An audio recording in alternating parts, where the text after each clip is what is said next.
You ask Tiger to solve. This deals with linear equations with one unknown. The final result is q equals 1. Let's solve it step by step. Simplify the expression. Expand the parentheses.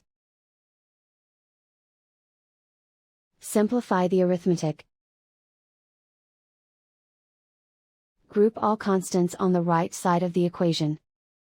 Subtract 12 from both sides. Simplify the arithmetic.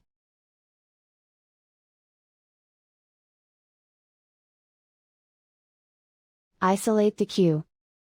Divide both sides by 4. Simplify the fraction.